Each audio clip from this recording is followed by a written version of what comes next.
ಏನು ಅವ್ರ ಹೆಸರು? ಬನ್ನಿ ಹತ್ರ. ಸ್ನೇಹಿತರೆ, ರಾಜಶೇಖರ್ ಅನ್ನೋರು ಕರೆ ಮಾಡಿದ್ರು. ಯಾವುದೋ ಒಂದು ತಗೊಮ್ಮ, ಹಿಂಗೆ ಮಾಡ್ಕೊಮ್ಮ. ಒಂದು ಇನ್ಸ್ಟಿಟ್ಯೂಷನಲ್ಲಿ ಯಾವ ಸೇರ್ಕೊಂಡಿದೆ ಅಂತ. ಇದು ಬಂದು ವಿಷರಹಿತ ಬಿಲ್ಲೂರಾವು. ಇದು ಬಂದು ವಿಷರಹಿತ ಅಲ್ಲೇ ಅಲ್ಲಮ್ಮ, ಹಿಂಗೆ ಮಾಡ್ಕೊಳ್ರಿ ಅಂದೆ. ಹಿಂಗ್ಯಾ? ಇದು ಬಂದು ವಿಷರಹಿತ ಬಿಲ್ಲೂರಾವು. ಇದ್ರ ಬಗ್ಗೆ ಸುಮಾರು ತಪ್ಪು ಕಲ್ಪನೆಗಳಿದೆ. ಇದು ಹಣೆ ಹೊಡೆಯುತ್ತೆ, ಕಣ್ಣು ಕುಕ್ಕುತ್ತೆ, ಯಾವ ಕಚ್ಚಿದಾಗ ನಾವು ಸತ್ತೋಗ್ತೀವಿ, ಸ್ಮಶಾನ ಕಾಯುತ್ತೆ ಅಂತೆಲ್ಲ ಹೇಳ್ತಾರೆ. ಇದು ತುಂಬ ಸತ್ಯಕ್ಕೆ ದೂರವಾದದ್ದು. ಇದು ಅಷ್ಟೇ ಬಲಿಷ್ಠವಾಗಿ ಕಡಿಯುತ್ತೆ. ಕಡಿದ್ರೂ ಸಹ ಮಾನವ ಜೀವಕ್ಕೆ ನಪ ಇಲ್ಲ. ಇದು ಯಾವುದೇ ಕಾರಣಕ್ಕೂ ಹಣೆಗೂಡು ಇಲ್ಲ, ಕಣ್ಣು ಕುಕ್ಕಲ್ಲ. ಇದು ಕಚ್ಚಿದ್ರೆ ನಾವು ಸಾಯೋದಿಲ್ಲ, ಮತ್ತು ಸ್ಮಶಾನವೂ ಕಾಯೋದಿಲ್ಲ.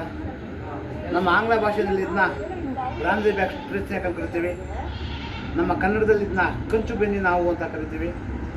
ನಮ್ಮ ಬೆಂಗಳೂರು, ಮೈಸೂರು ಭಾಗ ಅಥವಾ ತುಮಕೂರು ಭಾಗದಲ್ಲಿ ರಾಮಬಾಣದ ಹಾವು ಅಂತ ಕರೀತಾರೆ. ನಮ್ಮ ಶರಾವತಿ ಹಿಂದಿನ ಭಾಗದಲ್ಲಿ ಆರಂಭೆ ಹಾವು. ಒಂದು ಮರದಿಂದ ಇನ್ನೊಂದು ಮರಕ್ಕೆ ಸಂಚಾರ ಮಾಡೋದ್ರಿಂದ ಇದನ್ನ ಆರಂಭೆ ಹಾವು ಅಂತ ಕರಿತೀವಿ. ಇದು ಹೆಚ್ಚಾಗಿ ಹಳೆ ಮನೆಗಳು, ಶೀಟ್ ಮನೆಗಳು, ಹೆಂಚಿನ ಮನೆಗಳು ಹಾಗೂ ಅತಿ ಮುಖ್ಯವಾಗಿ ತೆಂಗಿನ ಮರಗಳಲ್ಲಿ ವಾಸ ಮಾಡುವಂಥದ್ದೀವಿ. ಇದು ಯಾವುದೇ ಕಾರಣಕ್ಕೂ ಹಣೆಗೋಡೆಲ್ಲ ಕಣ್ಣು ಹೋಗಲ್ಲ. ದಯವಿಟ್ಟು ಅವುಗಳನ್ನು ಸಂರಕ್ಷಣೆ ಮಾಡಿ, ಪರಿಸರದ ಸಂತನ್ನು ಕಾಪಾಡಿ.